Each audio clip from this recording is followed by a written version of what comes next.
Good morning, everyone. Good morning. Welcome. If you're new here, we're so glad to see you, and we hope that you will join us at our newcomers table in Elliott Hall at coffee hour after service. We'd love to tell you more about us, and we'd love to get to know you a little bit as well. And we hope that you come and come again. We have a lot of announcements today, which is fantastic because so much is going on. First of all, the new member ceremony coming up in only 2 weeks, January 28th.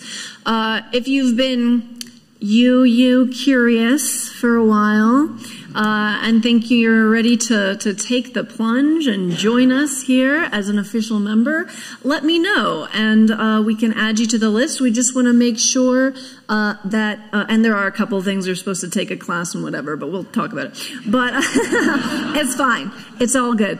But we just want to make sure that we have enough gifts for everybody, because yes, we do give you a little bag of swag when you join us, and we also honor you, and we want to honor everybody and welcome everybody who is going to be joining the church. So again, that's January 28th. Let me know if you would like to be honored and sign the book, as they say. The Summer Forum Planning Committee will meet today, yes, and remaining January Sundays at noon in room 219, which is right above Elliott Hall. If you are interested in being on the committee, you can show up today or email summerforum@slcuu.org. There is a jam and sing-along on Monday the 22nd. If you want to go, you have to talk to Lori at monthlyjam@slcuu.org. Sounds super fun. Contact Lori if you're interested. And now there is so much going on with our environmental ministry team. I'm very excited about the annual Utah legislative session, as you may know, is about to begin. Fun times for all. As they did last year, the environmental ministry is inviting all of us to take part in the vigil that will start this week. I think you have a flyer about it somewhere, so you've all got information or should have information. We have a special role to play this year. First Unitarian Church is going to be hosting the morning vigils from 8 a.m. to 9 a.m. on Wednesdays. That's right. It's up to us to make sure that those vigils happen and that people are there and that the lawmakers know how important the lake is. It's less of a protest and more a representing of the lake, since she is kind of stuck where she is, right? So we're kind of Loraxing the lake there. January 17th, which is this Wednesday, is the very first one we are hosting. I am going to be there. I'm going to say some things. But please stop by the environmental ministry table or use the QR code on your little piece of paper to sign up for a date that works for you. It's really important that we show up and represent our beloved Salt Lake at this legislative session. There's also a rally this coming Saturday for the Salt Lake, January 20th at 3 p.m. I believe our own youth coalition is going to be speaking at it, amongst many other people. Please, let's show it in droves for that as well. And that is all she wrote. So much happening. Make sure to stop at that environmental ministry table when you go out to Elliott Hall after service. And now we're going to move on to our chalice lighting and our worship service today. As it is Martin Luther King Jr. weekend, we're going to start this morning with a quote from the Reverend Dr. Martin Luther King. He said, "We must accept finite disappointment, but never lose infinite hope."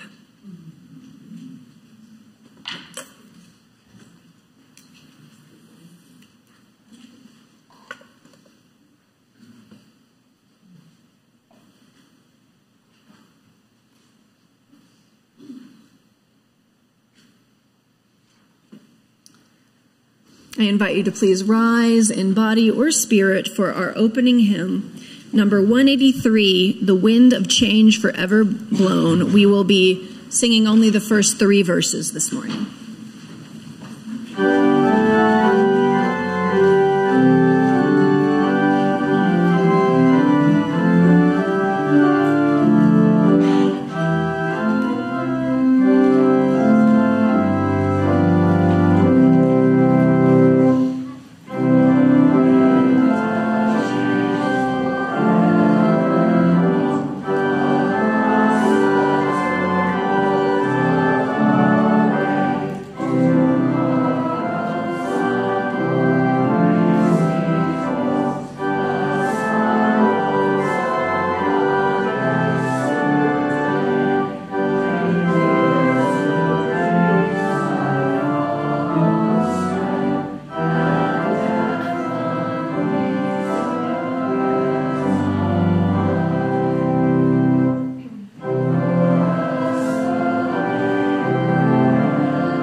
speaking on January's lay minister theme of generosity. I'm happy to invite up Lissa Lander. Come on up. And give her a round of applause, people.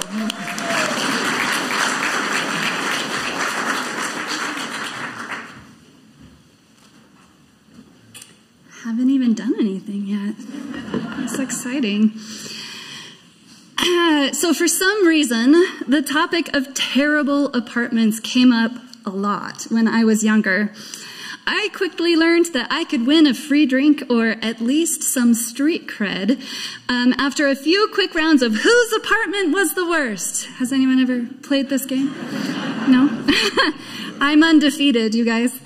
The events that led me to that terrible apartment were improbable and so unlucky. But I was saved by the generosity of so many people just trying to be nice to others, or dare I say, actually living their beliefs. At the tail end of the 90s, I was pursuing a degree in elementary education at the U. I had left home abruptly with no money or any real life skills, so I did the only thing I knew how and got a job teaching part-time. It was almost the end of the year, and unfortunately they didn't need me going into the summer, and I had no idea what I was going to do next, but I figured I would figure it out after finals were over. When I showed up at work on my last day, there was a note on the door, and it said, "Exposure notice, chickenpox." Guys, I had never had it as a child, so I knew this time it was coming for me. But I also had a 14-page paper due on schools and their place in society, so there was no way I had time for that, but make time I did. The first sprinkling of itchy spots made themselves known while I was in the computer lab at Marriott Library. Just as I was panic calling other people who still had moms to ask them what the chickenpox even looked like, the lights flickered in the Mac lab and the whole room went eerily silent as every computer turned off. Oh, I pressed the button and I waited for it to boot and I put my floppy back in the whole thingy and then I prayed to every god of data retrieval I could think of, but like there aren't any. So, all 14 pages of every dumb word I had made up, I mean carefully researched about schools and society, were lost. Luckily, I had plenty of time to make it all up again because all of my other professors banned me from taking the rest of my finals until my chickenpox were gone. Meanwhile, my dorm was closing because they had just begun building the Athletes Olympic Village right on top of my parking space. I had to move, I couldn't go home, and I was broke. Like, I was always so broke that my friend Mikey had started giving me his pocket change anytime he saw me. It helped me get a bite to eat from the vending machine, so I rarely turned him down. After all, I was helping him because he claimed to hate change, both as a concept and also in its cumbersome metal form. But once the amount that he had saved for me increased to the point that he had to switch the coins back to paper money and he just handed me cash. And I was like, you've clearly already solved your change problem. But no, I still took that cash anyway because we both knew it was all a ruse. But there were many days that I wouldn't have eaten at all or been able to put gas in my car if it weren't for Mike's generosity. So having enough money to make first and last month's rent would have been impossible. My friend Chris had arranged to squat at her sister Jen's apartment, and they both graciously let me sleep on the floor. It was better than nothing, but this apartment was gross.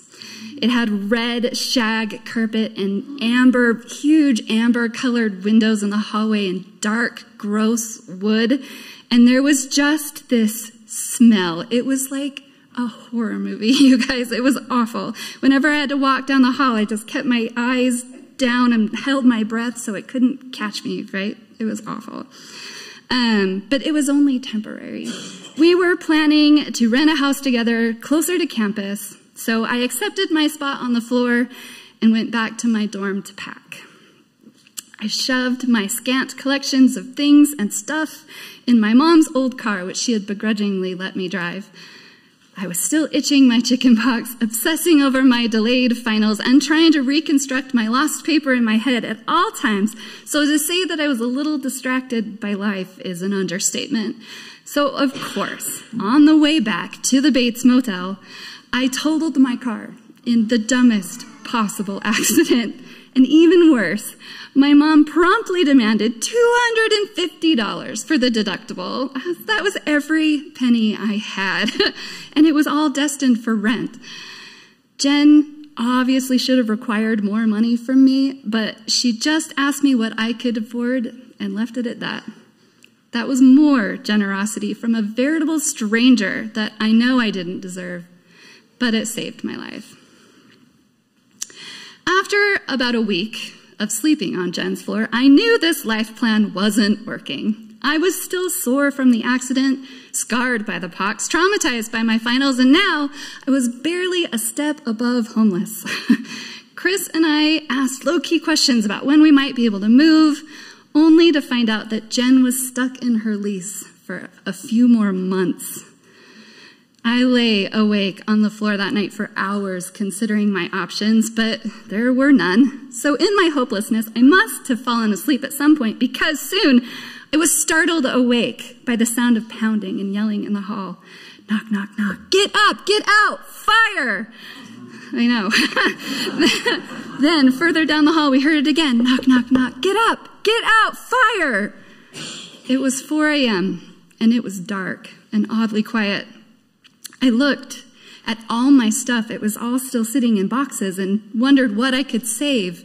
It's such a weird thing when you really have to decide what are you going to take with you when your house is on fire. I picked pants. I didn't pick shoes.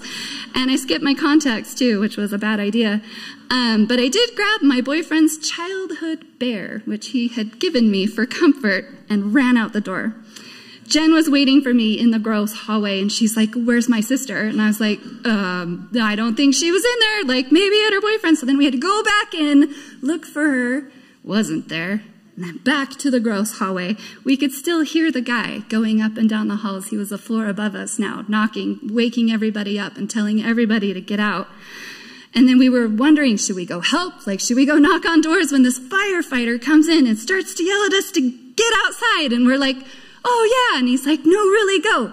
But so there was a fight that had just broken out. Like above us, we could hear it. It was so confusing. It was the weirdest moment of my life. And he's like, "No, really, go outside." So we did.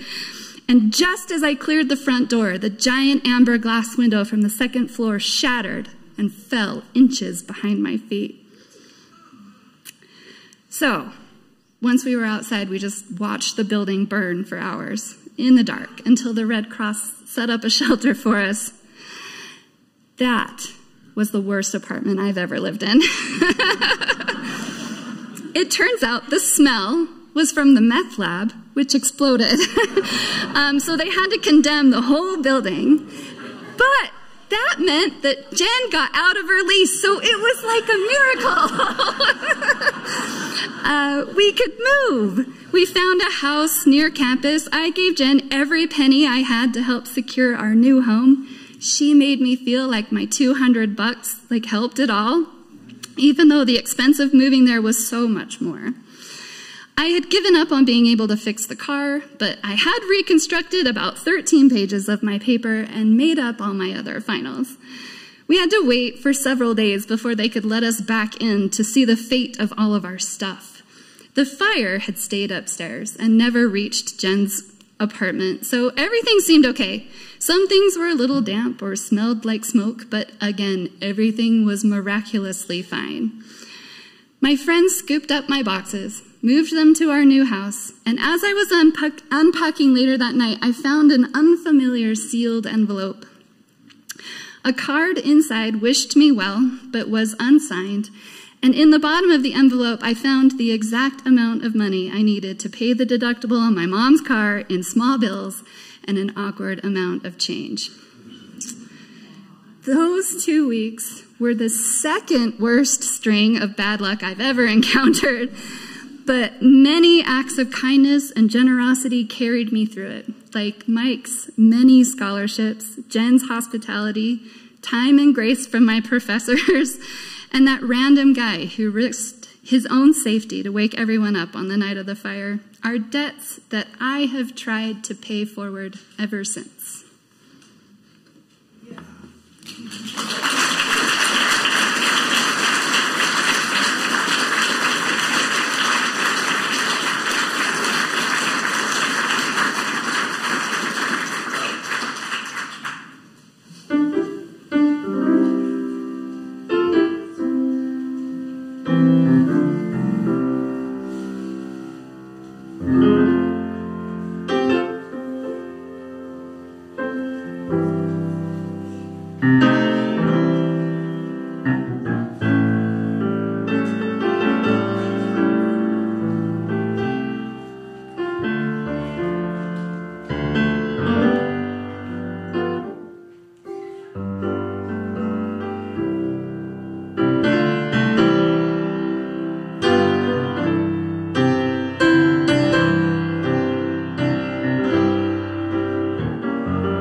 For our meditation today, in lieu of the loving kindness meditation that I often do, I'm going to read a story, a parable. It's a Buddhist parable from the Yogacara Bhumi Sutra, translated by Arthur Waley, called Castles of Sand. Some children were playing beside a river. They made castles of sand, and each child defended their castle and said, "This one is mine." They kept their castles separate and would not allow any mistakes about which was whose. When the castles were all finished, one child kicked over someone else's castle and completely destroyed it. The owner of the castle flew into a rage, and they pulled the other child's hair and struck them with their fist and bawled out, "They have spoiled my castle. Come, all of you, help me punish them as they deserve." The others all came and beat the child with a stick and stamped on them as they lay on the ground. The child who had ruined the castle finally limped away, bloody and injured. Then the others went on playing in their sand castles, each saying, "This is mine. No one else may have it. Keep away. Don't touch my castle." But evening came. It was getting dark, and they all thought they ought to be going home. Now no one cared what became of their castle. One child stomped on theirs. Another pushed theirs over with both hands. Then they turned away and went back, each to their own house.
Oh, we give thanks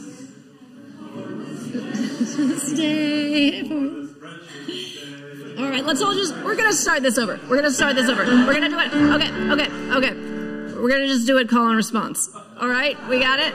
Call and response. I'm going to start, then you sing, and you just sit on your hands. Okay. Okay. Oh, we give thanks for this precious day, for all gathered here, and those far away, for this time we share, with love and care.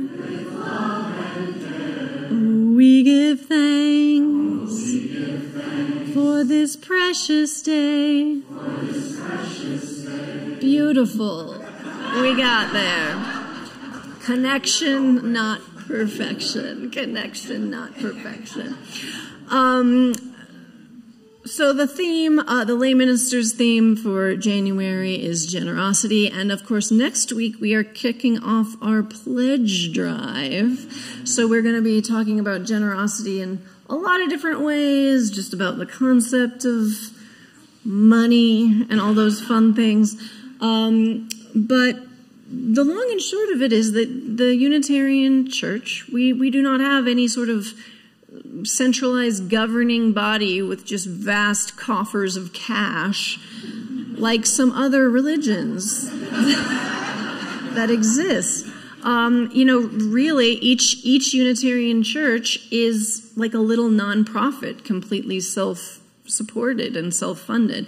And that's a wonderful thing because it really democratizes religion. It allows us to create our own church. And that really means that you create the church not only with your presence, not only with your being, not only with your volunteer work, but also with your money. The money that you put into the basket doesn't go to Rome or, well, it does go to Salt Lake City, but you know what I mean. You know what I'm saying. It goes here to this church in Salt Lake City. And it literally creates this very beacon of progressive faith in Utah. So you can feel good about that. And with that in mind, the offering for the work of the church will now gratefully be received.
Happy Martin Luther King Day weekend. Yes.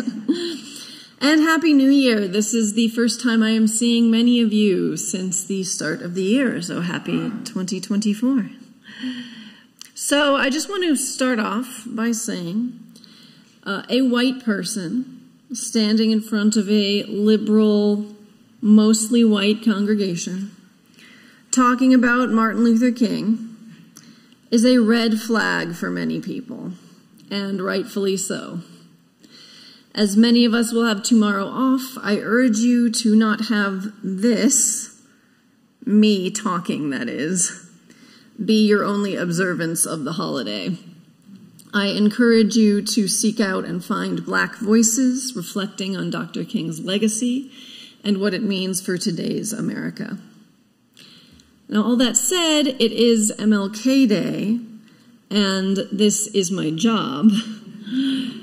But my reflection today is meant to be my thoughts as they relate to our congregation and our place in our community, not as any ultimate authority on Martin Luther King or his legacy, as that is not my place. So in that context, as David lets in whoever we locked out, I wanted to start today's message with a brief passage from Reverend Dr. Martin Luther King's Nobel Peace Prize acceptance speech. And just a disclaimer, in accordance with the speech styles of the mid-20th century, Dr. King uses words like man and mankind to describe what we might call humans or humankind. But I have chosen to keep Dr. King's words as he wrote them. I think we can all deal with that. And acknowledge that he was referring to all humans with these words. So Dr. King said, "I accept this award today with an abiding faith in America and an audacious faith in the future of mankind. I refuse to accept despair as the final response to the ambiguities of history. I refuse to accept the view that mankind is so tragically bound to the starless midnight of racism and war that the bright daybreak of peace and brotherhood can never become a reality.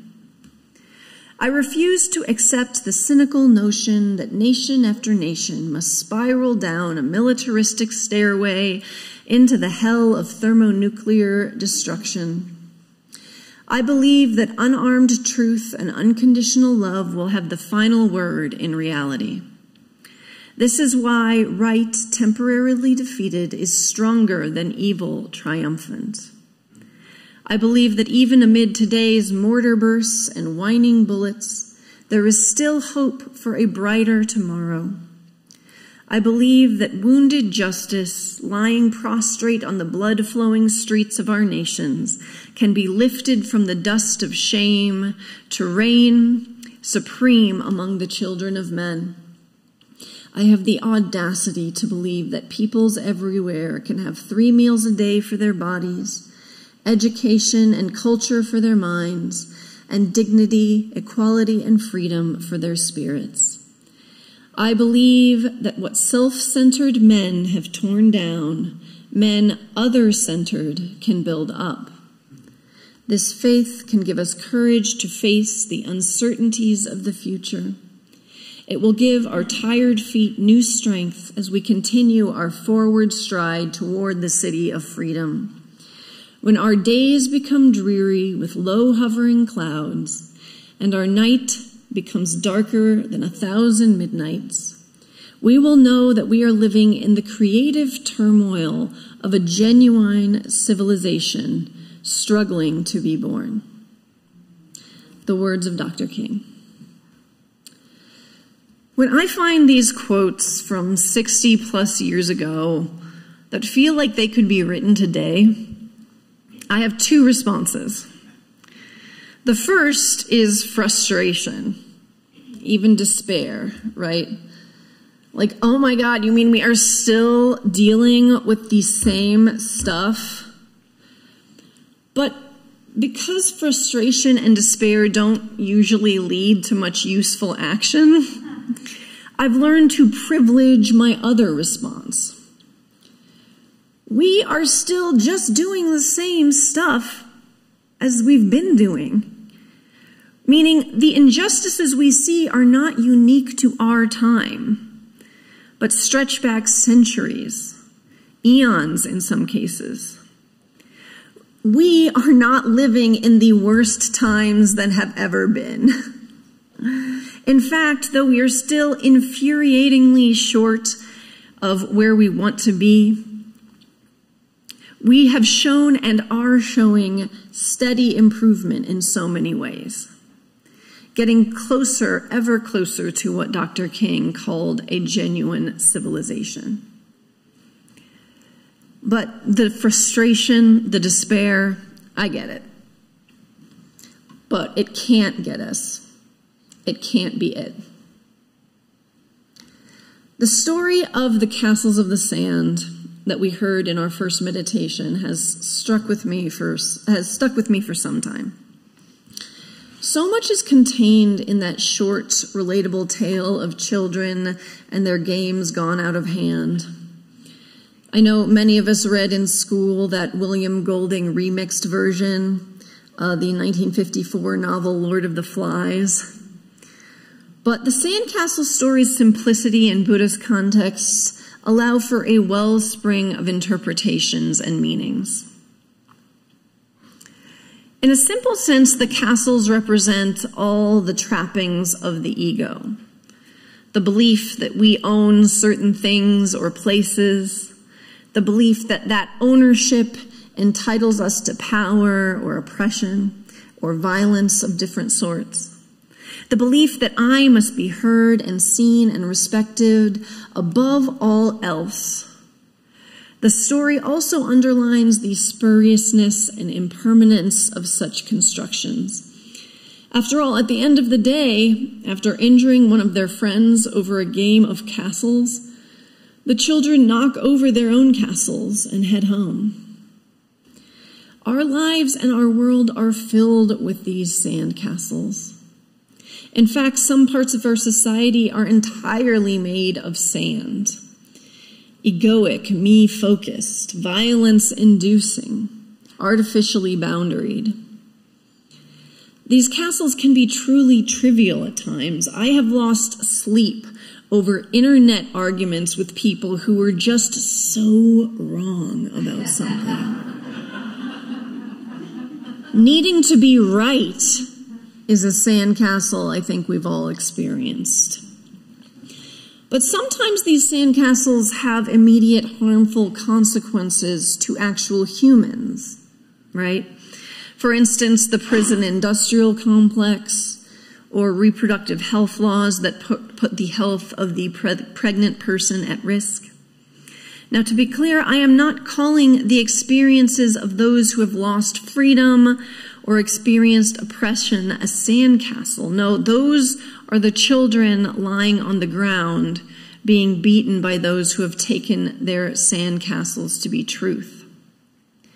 The story clearly shows how real harm can arise from these illusory constructions. No, I am calling the political power play a sandcastle. I'm calling the media partisanship drama a sandcastle. I'm calling the will to power and the desire to make sure oneself has everything at the expense of the vulnerable a sandcastle. And I'm also calling self-righteousness a sandcastle. When we act for justice, we have to keep an eye on our own sandcastles. Those constructions of the ego that make us want to grandstand and puff ourselves up to win the argument, to make sure it is my voice that is heard, even if I may not be the one most affected by the issue at hand. When we fight for racial justice or for reproductive justice or for LGBTQ rights or for environmental justice, we must constantly check our egos so that we are truly working to create a better world, not merely a world in which we ourselves are seen as being righteous. Martin Luther King was brilliant in his understanding of human nature. He knew the trappings of the ego and was wise in his counsel on how to skillfully wield these trappings for the benefit of compassion and justice. Here's a quote from one of his sermons. He said, "We all have the drum major instinct. We all want to be important, to surpass others, to achieve distinction, to lead the parade. And the great issue of life is to harness the drum major instinct. It is a good instinct if you don't distort it and pervert it. Don't give it up. Keep feeling the need for being important. Keep feeling the need for being first. But I want you to be first in love. I want you to be first in moral excellence. I want you to be first in generosity." So let's unpack that. Because one could easily say that this is spiritual materialism, right? Altruism or morality for the wrong reasons, to be the first, the best at moral excellence. Holier than thou, right? I mean, we certainly know that type of Christian and that type of you and that type of progressive activist. The performative ally who gains social clout for their perceived correctness. The armchair activist who gains psychic power and maybe social media followers by picking apart or calling out every problematic action of their peers. But that is not what Dr. King is talking about. No, he initially says he wants us to be first in love, and then moral excellence, and then generosity. So moral excellence is sandwiched between compassion and kindness, warding off the tendency for spiritual and moral arrogance. And note the metaphor that Dr. King used. He didn't say we should harness our movie star energy or our CEO energy. No, he said drum major energy. And he then even painted a picture of what a drum major does. They lead a parade. So King wants us to be first in the sense of being leaders for the sake of those behind us. To show the way of compassion, the way of kindness, the way of justice, so that others may follow in rhythm. All of us moving toward justice while co-creating the stirring music of freedom. But this is not a straight or easy path, as we have seen in the decades since the civil rights movement in the 60s. In the past 60 years, we have seen horrific acts of police violence and mass incarceration that expose the insidious and mercurial abilities of American racism. I can feel discouraged to see that even after victories, evil can change and respawn in clear and ever cleverer guises. But we must not be discouraged to the point of despair. Again, I quote Dr. King, "I believe that unarmed truth and unconditional love will have the final word in reality. That is why right, temporarily defeated, is stronger than evil triumphant." For King, evil was the stuff of sandcastles, the childish ego manifesting itself, saying, "This is mine. I deserve it more than you. I'll beat anyone who touches what is rightfully mine." What King calls right is unarmed truth and unconditional love. What the Buddha might call loving kindness, an aspect of Buddha nature, the part of our consciousness that goes on and on, life after life, towards enlightenment. What Dr. King calls having the final word. When it gets dark and we, the children, go home to our true selves, the illusory castles of our egos, our drum major instincts, will be left and swallowed by the sea. What is the genuine civilization struggling to be born that Martin Luther King spoke of in his Nobel Prize speech? I believe it is the antithesis of the confederacy of illusory bellicose sand kingdoms of the children in the first reading. Perhaps it is the home where they return to at the end of the day, the place where they are truly themselves, and they recognize the game of sandcastles for what it is. My friends, everything is impermanent, so how can we say that this home, this genuine civilization, this Buddha nature is something true and lasting, something that is there waiting for us in some way if we can just let go of castle after castle? Well, my friends, this is where faith comes in. We must believe that the genuine civilization is waiting for us. That it exists out there waiting for us to kick down all of our sandcastles and finally come home. By believing in it and working towards it with our actions, big and small, we will create it, little by little, just as we have been for decades, for centuries, getting ever closer. When you despair for how far we still have to go, look back and see how far we've come, how far it is possible to go. Human beings have made remarkable strides towards justice and equity, even when it doesn't feel like it. We can make so many more. We just have to keep working.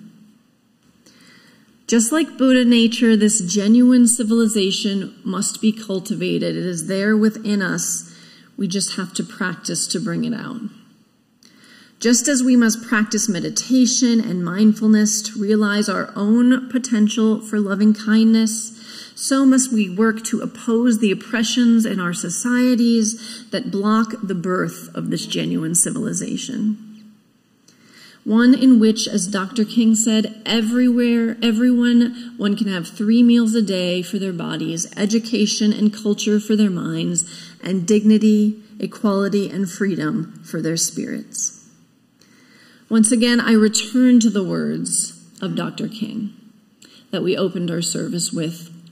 We must accept finite disappointment, but never lose infinite hope. Hope that the world we deserve can be born. Faith that if we keep working towards it, it will be. Faith that will give us courage to face the many uncertainties of the present and the future. faith to move through the sandcastles of ego that construct so much of our current world, and where we can kick them down so that we may return home and live in a city of true freedom. May it be so. Amen. Please rise for our closing hymn in body or spirit, hymn number 108, My Life Flows On in Endless Song.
My friends, may we work to see our castles of sand for what they are, and may we kick them down when we are able.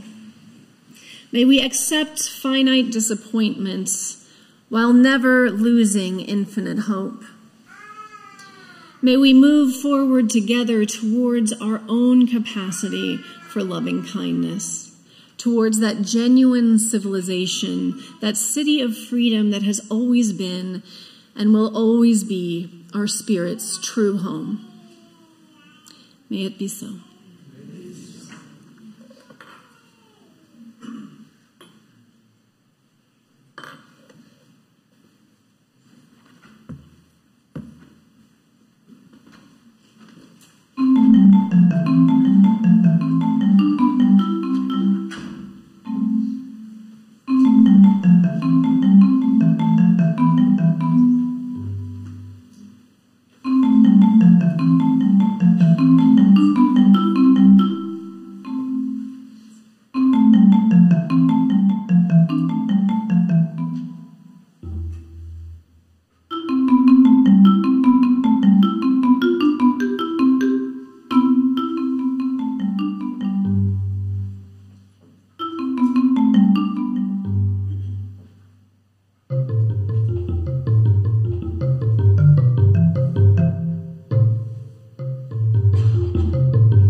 Thank you.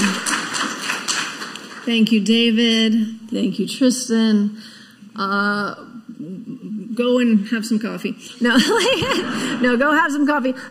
Elliott Hall, if you're new here, we have a wonderful coffee hour. We'd love to get to know you better. Also, please don't forget to stop by the environmental ministry table, sign up to represent the lake at the vigil, and also don't forget to let me know if you will be joining us as a new member on New Member Sunday in 2 weeks. Go forth.